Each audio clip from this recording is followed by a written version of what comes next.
Samuel Eto'o vient de nommer un nouveau coach pour cette équipe nationale et pour en parler, nous recevons sur le plateau du 20h notre invité spécial Wilfried Ondoa, journaliste sportif en service à la rédaction centrale de Vision 4. Bonsoir Wilfried. Bonsoir Christine. Bienvenue sur ce plateau. Merci. Les Lions Indomptables ont un nouveau staff technique. Marc Brice n'est plus là. Alors qui va conduire cette équipe nationale à la CAN? Le nouveau staff technique des Lions Indomptables du Cameroun sera conduit par David Pagou, et puis sera secondé par Alexandre Belinga. Alexandre Belinga, c'est un entraîneur qui a été champion d'Afrique avec les Lions Indomptables du Cameroun lors de la dernière CAN, c'était en 2017 au Gabon. Et le troisième, c'est Clément Asimba.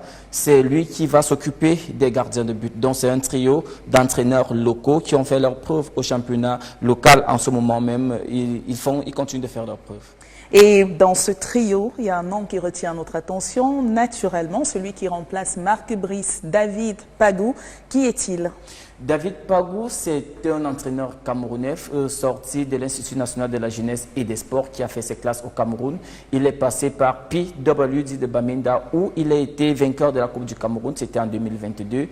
Il a été à Stade Renard de Melon où il a failli être champion du Cameroun lors de la saison 2023-2024. Il a été dépassé de peu par l'équipe de Bob Didi, l'équipe de Victoria United et Coton Sport de Garoua lors du match qui avait lieu de finale à Douala. Donc c'est donc David Pagou qui va conduire le Lion. En ce moment même, il était manager de Coton Sport de Garoua et il était également le sélectionneur adjoint des Lions Indomptables du Cameroun, nommé par le comité exécutif piloté par Samuel Eto'o.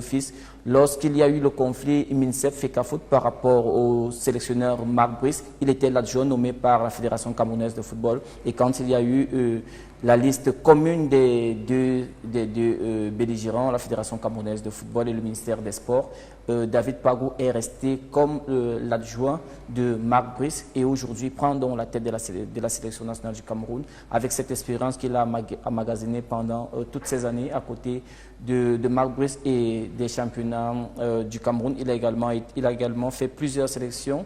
Il a été avec les A', donc c'est un monsieur qui connaît bien les équipes nationales du Cameroun et le championnat local.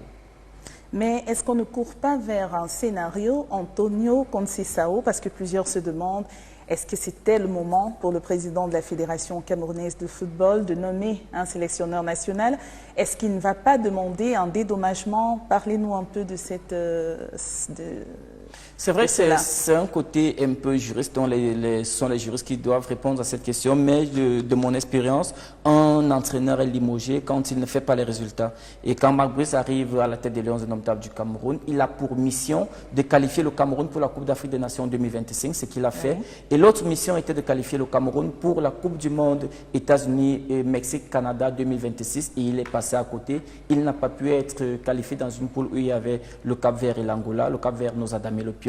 On est passé par les barrages zone Afrique et on n'a pas pu battre la République démocratique du Congo pour au moins espérer passer par les barrages. Donc il est passé à côté de sa mission.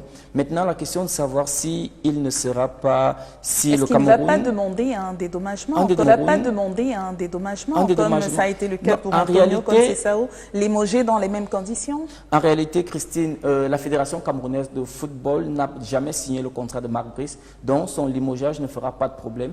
On l'a juste mis de côté, il pourra donc retourner auprès du ministère des Sports et de l'Éducation physique, puisque lui-même, il a tout fait de rappeler que son employeur, c'est le ministère des Sports et de l'Éducation physique, donc la Fédération camerounaise de football, qui n'a jamais signé son contrat, n'a pas de problème, il pourra être redéployé ailleurs. Ça dépendra de la volonté du ministre des Sports. Alors David Pagou est déjà à l'œuvre, il a donné la liste des joueurs qui vont participer à la Coupe d'Afrique des Nations. Seulement, on constate l'absence de quelques cadres qui ont justement été mis à l'écart. Effectivement, il y a André Onana qui n'a pas été retenu. Il y a Franck Zambouanguissa, Michael Ngadui, Martin Onla, le capitaine Vincent Aboubakar qui a été de l'expédition 2017 qui nous a donné la 5e étoile. Donc c'est un groupe jeune avec beaucoup d'absence. C'est pratiquement tous les cadres de la sélection nationale du Cameroun qui ont été mis de côté par le nouveau sélectionneur. Maintenant, si cette équipe pourra faire quelque chose pendant la prochaine Coupe d'Afrique Maroc 2025, lors de la dernière Coupe d'Afrique des Nations en Côte d'Ivoire, le Cameroun est rentré en 8e de finale, battu par le Nigeria. Donc, la mission de David Pagou lors de la conférence de presse à laquelle nous avons pris part à la Fédération camerounaise de football, le nouveau sélectionneur des Lions, a dit que sa mission principale était de bâtir un groupe solide qui pourra compétir en Afrique et dans le monde dans quelques années. Mais maintenant, comme il a pris le groupe à 20 jours de la compétition, parce qu'il faut rappeler que la Coupe d'Afrique des Nations commence le 21 décembre, nous sommes le 1er décembre aujourd'hui, donc il n'a que 20 jours pour faire une équipe. Sa mission principale, il nous a dit, était de dépasser les huitièmes de finale. Donc, s'il atteint les quarts de finale, il aura accompli sa mission. Mais le Cameroun, selon votre analyse personnelle en tant qu'analyste, en tant que journaliste sportif, est-ce que